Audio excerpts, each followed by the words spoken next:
Hi, friends. I'm Chelsea Grayson coming to you once again from the Office of the CEO. This is my show where I can help you be more successful in your current career, and I can also help you successfully transition to a new career. So, today's topic comes from multiple requests that I've received to discuss my top 5 tips for how to set your business up to be successful once we finally emerge from the COVID-19 crisis. So, this is once we get through the crisis, once we get past the initial recovery period, and once we have the hopeful hockey stick that the economy will go through when it surges back. How do you set your business up to successfully capitalize on that healthy economy once it returns? So, here goes. My first tip is this might be a period of time during the crisis when you and your upper management have a little bit more time on your hands, maybe even people in your middle management. There isn't as much to do on a day-to-day basis because orders might have dried up a little bit or supply chain is a little bit slower. So I would take this time to really go to ground with your team, with your brain trust, as it will, and do some brainstorming. Figure out ways to innovate so that once we get past the crisis, you might be offering new or improved products and services, or perhaps even you have an improved, streamlined, or totally different supply chain that reduces your cost structure and makes your operations much more efficient. So, for example, I have clients that are working on converting their supply chain either in part or in full to an on-demand supply chain, like the Bonobos model, so that they no longer will have to invest in inventory going forward. All of their orders will be taken and put through an on-demand factory so that they don't have to buy inventory, and only when a customer orders a particular product is it then made at the factory and shipped direct to the customer. I've talked about this a little bit on previous episodes. So that's one way you can totally pivot your supply chain and have it ready to go once the economy comes back. No matter what it is you're thinking of doing, whether it's switching products, switching services, switching supply chain, there has never been a better time than right now to negotiate with new factories, suppliers, and vendors to make this happen, or to start renegotiating current terms with your existing factories, suppliers, and vendors. A lot of these folks want nothing more than to keep their longtime customers and not lose them completely, or just develop new relationships with new customers so that they can continue to successfully operate themselves once COVID-19 crisis passes by. So they're all very amenable right now to either renegotiating existing terms or negotiating with new customers to establish new long-term relationships in what's going to be the new normal post-crisis. So now is a great time to start exploring those relationships and getting great terms from factories, suppliers, and vendors. So my second tip: find and capitalize on market disruption.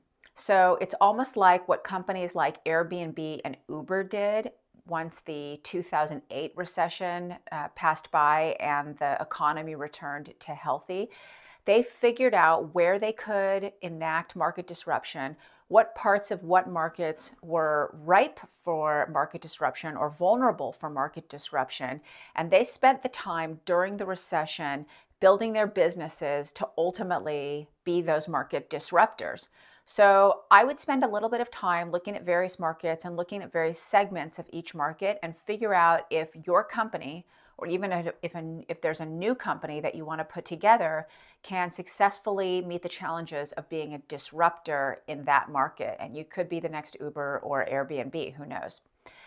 So number 3, I would take a look at emerging markets. So an emerging market is one that is becoming more integrated with the global economy. So a couple of examples of emerging markets right now would be Mexico, Brazil, and India.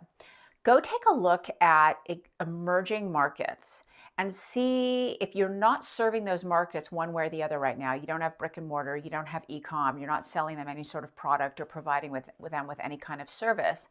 See if there is a way that when the economy comes back, you can be available to have some sort of a presence in that emerging market.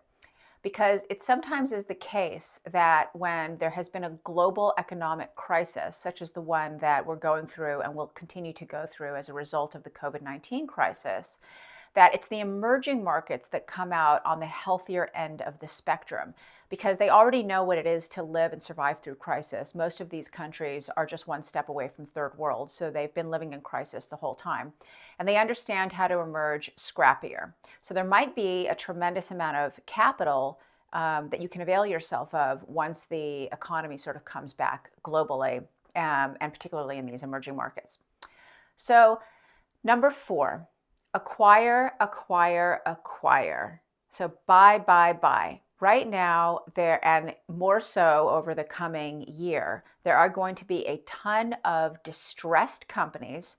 So companies that are financially not doing well, or companies that have distressed assets. So companies that might generally be healthy, but they have a certain division or a certain subsidiary or a certain group of assets that are distressed, that aren't doing well, that they don't want to hold on to, or that they feel like they can sell or divest themselves of in order to bring in some more cash and feed into the rest of the company to continue to make it healthy.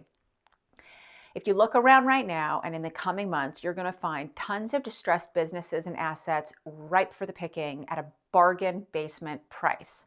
So you'll be able to acquire all sorts of businesses and assets that you otherwise might not have been able to afford to purchase.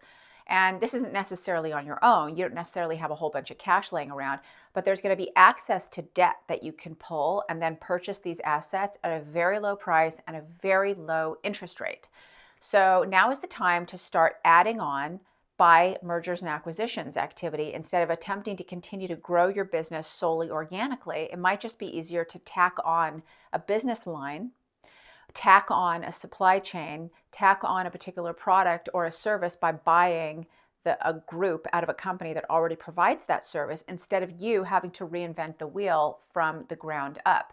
By the way, if you buy assets or a business out of an actual bankruptcy, did you know that you will buy that business and those assets free of liabilities generally? So that is the safest, most risk-free way to acquire what could be an entirely new business division for you and your company. So look to see what discounted business and assets you can purchase right now that aren't doing well, that need your help, that need the cash, and are going to be willing to sell to you.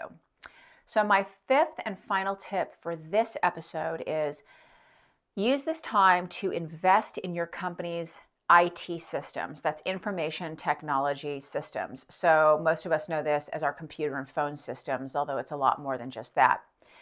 This is your tech infrastructure. This is your time to invest to either strengthen, improve, add new IT capabilities, what have you. This is a time when you might be able to afford to shut a lot of systems down or not be available to your customer for a particular period of time because the market really isn't there in any case. So this is a time when you can actually shut things down, go to ground, and fix, improve, strengthen, add new IT capability and technology to your structure. And oh, by the way, it just so happens that a lot of the tech folks out there and a lot of the tech firms are sort of twiddling their thumbs a little bit because not a lot of people are going to have this idea to invest in IT. So they might be willing to give you a great deal, and for sure they're going to have a lot of time and a lot of bandwidth to pay a lot of attention to you and give you the white glove service that you might not have otherwise gotten if you're a relatively small business. So those are my top 5 tips for how to set your business up to be successful once we get past the COVID-19 crisis. I hope you enjoyed that. I've got a few more tips to this effect up my sleeve, so I'll probably do a part 2 of this episode, but I wanted to get this one out to you guys and start your week out right. Please go ahead and drop me a comment and let me know if you think I left anything out or if there are other topics that you want me to talk about in future episodes. And I will see you next time from the Office of the CEO.